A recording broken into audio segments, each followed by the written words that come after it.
On episode 117, Al Schmidt mentioned that he would take some of the mono live chambers at Capitol and he would space them and spread them out across the stereo spectrum. He'd put one hard left, one hard right, one in the middle, and a couple in between those spaces. I was thinking about that and I thought, whoa, what a great idea. So I came up with this idea based on what Al said in episode 117. And let me share that with you, okay? So what we've got a lead vocal and a double. I'm gonna play them both. The only effects, this is a compression, parallel compression chain.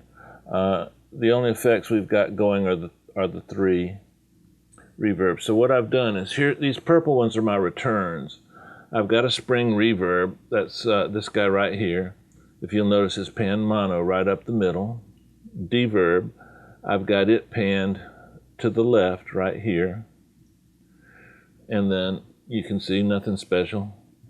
And then a plugin that comes with Pro Tools. I think it works better with less expensive sounding plugins.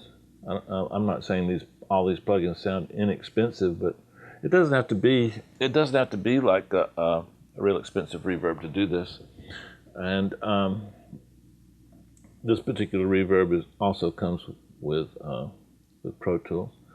So we've got our spring reverb mono in the middle. We've got one of these reverbs hard left, the other hard right. Of course, you could use mono for all these returns. And let's check it out without any of these returns. So this is my vocal. Woke up and I had fallen.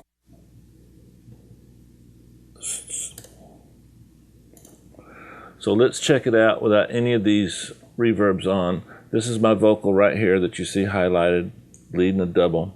Here we go. Woke up and I had fallen. My heart, your name was calling. I love her voice.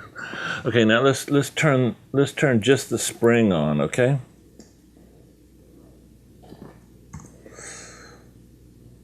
So now the spring. Where's my send? Here's my send to the spring. Woke up and I had fallen. Okay. Here's my left reverb. Woke up and I had fallen. Sweet, huh? Here's my right reverb. Woke up and I had fallen. Da da da da da da. Here's all of them. Woke up and I had fallen. My heart, your name was calling. Let me set it up so I can A-B it for you real quick, okay? Okay, here we go. Woke up and I had fallen. My heart, your name was calling. Woke up and I had fallen. I think that's pretty cool, guys. Now, there's just so many more things we can do with this. Cole Nystrom, my assistant, just said, what if you do some widening, do some, make some of these reverb returns a little wider, put a spatial thing on them. Also, you could take and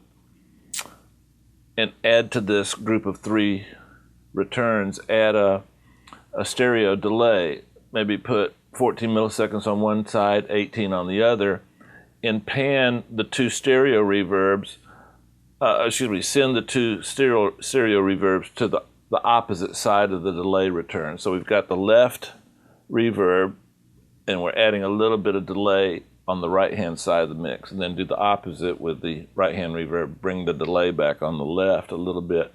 That'll have a tendency to widen things out.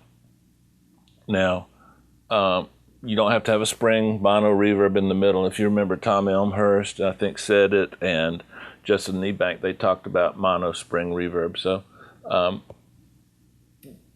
check it out.